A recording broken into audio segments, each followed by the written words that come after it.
दोस्तों, स्वागत है आपका अपने चैनल सीरियस स्टडी एग्ज़ाम में। आज हम बात करेंगे प्लांट किंगडम के बारे में। तो चलिए शुरू करते हैं। पहला क्वेश्चन, लैंगिक प्रजनन के दौरान जब दो अलग अलग जीवाणु कोशिकाएं संयोजित होती हैं तो वो किस चीज़ का निर्माण करते हैं? तो वो युग्मनज का निर्माण करते हैं। लैंगिक प्रजनन के दौरान जब दो अलग अलग जीवाणु कोशिकाएं संयोजित होती है तो वे क्या चीज़ का निर्माण करते हैं? तो वो युग्मनज का। एक बैक्टीरिया अत्यधिक गर्मी, सूक्ष्मता और विषैली रासायनिक वस्तुओं को सहने की क्षमता रखता है, वह संभवतः एंडोस्पोर्स रहता है।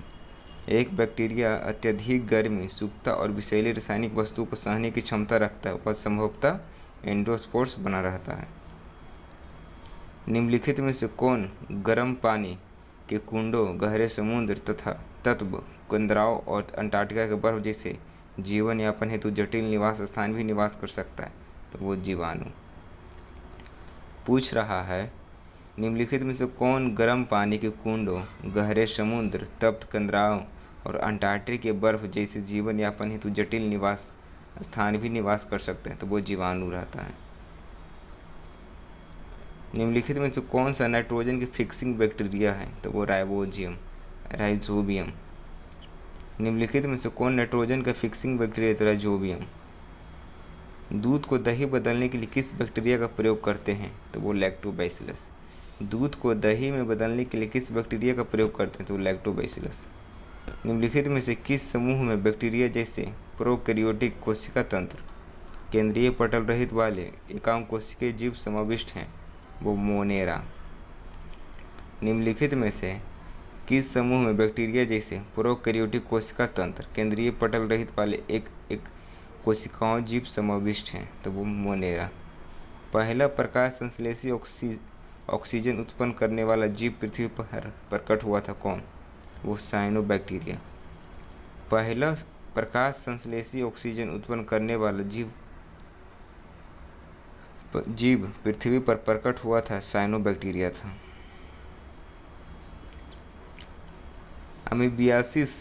अमीबियासिस के कारण क्या होता है? तो वो पेचिस। अमीबियासिस के कारण क्या होता है? पेचिस। बेसेली ऐसे जीवाणु हैं जो छड़नुमा आकार के होते हैं, बेसेली ऐसे जीवाणु जो छड़नुमा होते हैं। यदि किसी जीवाणु केवल एक सिर पर फ्लैजेला होता है,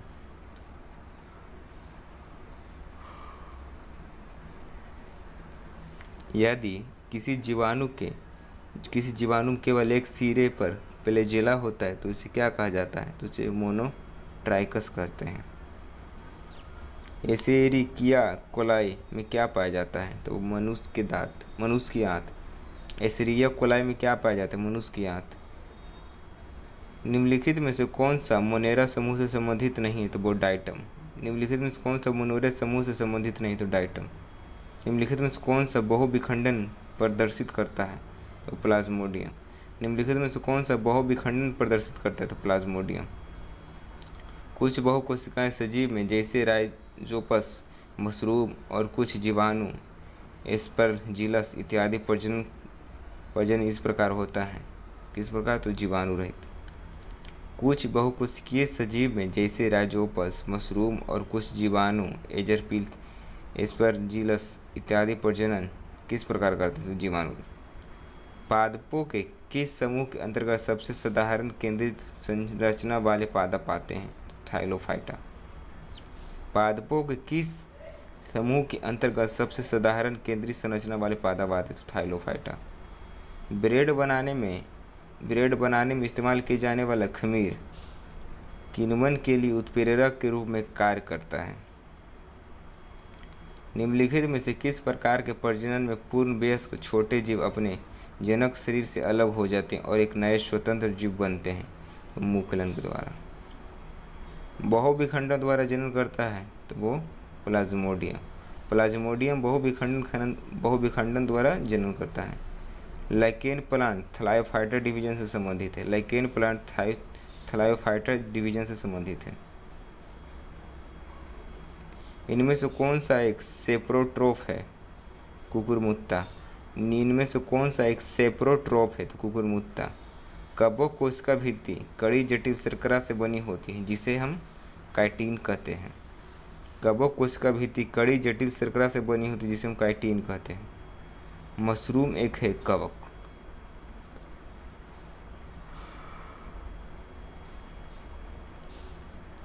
एक बहुकोशिकीय जीव है तो एगरीकस। एक बहुकोशिकीय जीव एगरीकस।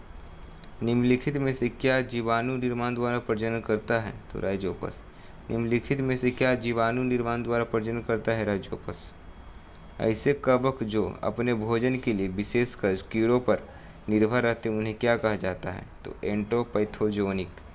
ऐसे कवक जो अपने भोजन के लिए विशेषकर कीड़ों पर निर्भर रहते हैं उन्हें क्या कहता है तो एंटोमोपैथोजोनिक।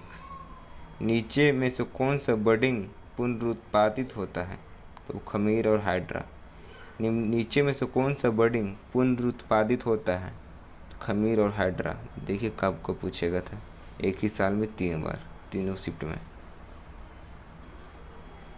निम्न में से कौन सा पौधा थलायोफाइटा समूह में वर्गीकृत नहीं होता है तो उससे रिकिसिया। असमान अनुजात कोशिकाओं का उत्पादन होता है तो मुकुलन यानी बडिंग द्वारा। बडिंग में असमान अनुजात कोशिकाओं का उत्पादन होता है। निम्नलिखित में से कौन सा जीव ब्रेड मोल्ड के रूप में भी जाने जाते हैं तो राइजोपस। निम्नलिखित में से कौन से जीव ब्रेड मोल्ड के रूप में जाने जाते हैं तो राइजोपस। महासागरों में मौजूद शैवालों की विशाल मात्रा किसका अंतहीन स्रोत उत्पन्न करती है तो वो मीथेन का। महासागरों में मौजूद शैवालों की विशाल मात्रा किसका अंतहीन स्रोत उत्पन्न करती है तो मीथेन के। समूह के पौधों को सामान्यतः शैवाल कहा जाता है। थलायोफाइटा समूह के पौधों को सामान्यतः शैवाल कहा जाता है। थलायोफाइटा का समूह।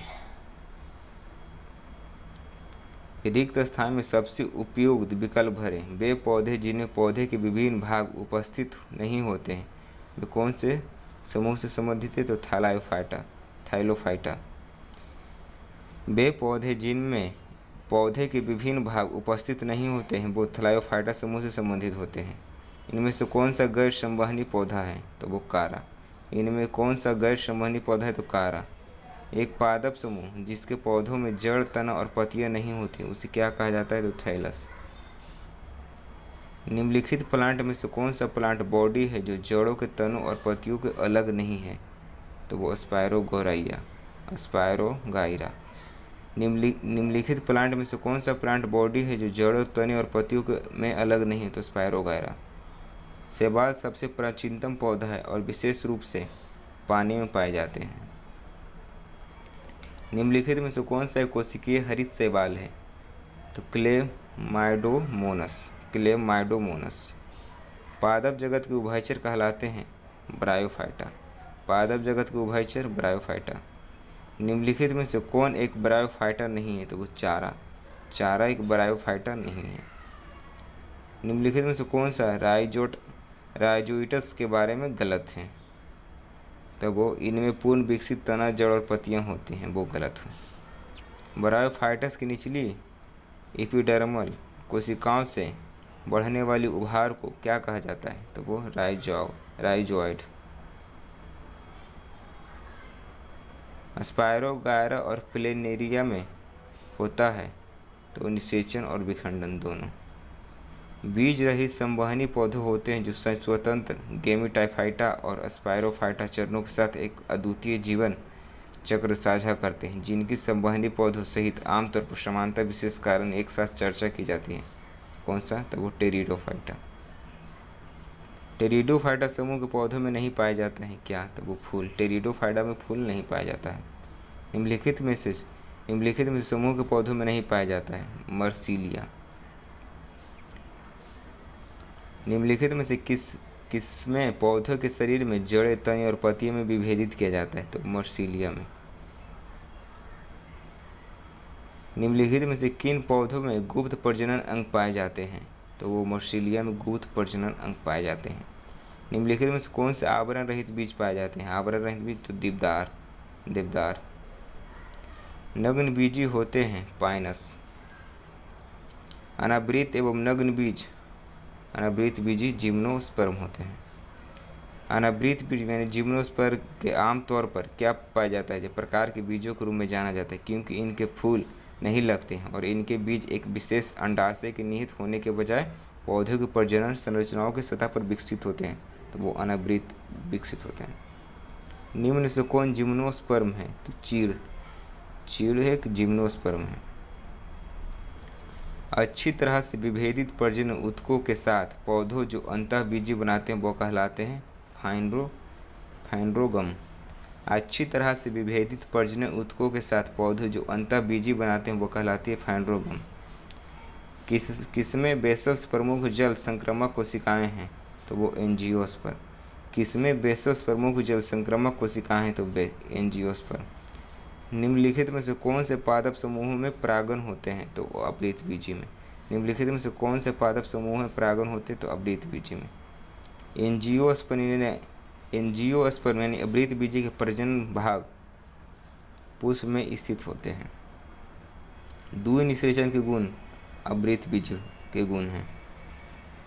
वे अवृतबीजी पौधे जिनके बीच 2 बीजपत्र होते हैं उन्हें कहा जाता है द्विबीजपत्री। अवृतबीज यानी एंजियोस्पर्म पौधे के पत्तियों में किस प्रकार की शिरा रचना यानी बेनेसस होती है, तो वो 2। द्विबीजपत्री पौधा है कौन सा इसमें, तो वो शकरकंद और बेल, शकरकंद का बेल। एक बीजपत्री यानी मोनोकोट पौधा कौन सा है, तो वो लहसुन, एक बीजपत्री। हाइड्रोफाइटा कहते हैं, हाइड्रोफाइटा किसे कहते हैं, बिना मट्टी का पौधा, बिना मट्टी का पौधा हाइड्रोफाइटा। जैसे एग्जाम्पल में ले लीजिए मनी प्लांट, बिना मट्टी में भी वो बड़ा होते रहता है। एपीफाइटा के पौधे जो दूसरे पौधों पर आश्रित होते हैं उसे क्या कहा जाते हैं, यांत्रिक अवलंबन के लिए। हर्बेरियम है क्या, तो एक केंद्र जहाँ पादपों के सूखे नमूनों को संरक्षण किया जाता है, हर्बेरियम कहा जाता है। निम्नलिखित में से कौन सा मांसभक्षी पौधा है, मांसभक्षी, तो बटरबट मांसभक्षी पौधा है। हाइड्रोपोनिक संबंधित है किससे, तो मिट्टी के बिना पौधे की वृद्धि, जैसे मैंने बताया था आपको मनी प्लांट। निम्नलिखित में से कौन सी चीज़ भूमिगत खाद्य तना है, तो वो अदरक। निम्नलिखित में से कौन सी चीज़ भूमिगत खाद्य तना है, तो वो अदरक। पादपों और प्राणियों में यह अंतर है कि पादपों में स्थानगत और निरंतर वृद्धि होती रहती है। पादपों और प्राणियों में यह अंतर है कि पादपों में स्थानगत निरंतर वृद्धि होती जाती है और प्राणियों में एक समय में आकर उसका वृद्धि रुक जाता है। कौन सा पौधा तीव्र गति से बढ़ता है, तो वो यूकेलिप्टस। यूकेलिप्टस बहुत तेज से बड़ा होता है। आलू किस कुल का है, तो आलू सोलोनेसी कुल का है, सोलोनेसी कुल का है आलू। निम्नलिखित में से कौन सा ल्यूगिमिनियस कुल में आता है, तो वो दाल। निम्नलिखित में से कौन सा ल्यूगिमिनियस कुल में आता है, तो वो दाल। आई होप से वीडियो आप लोगों को पसंद आया होगा। लाइक कर दें, शेयर कर दें और सब्सक्राइब करना न भूलें। Thank you.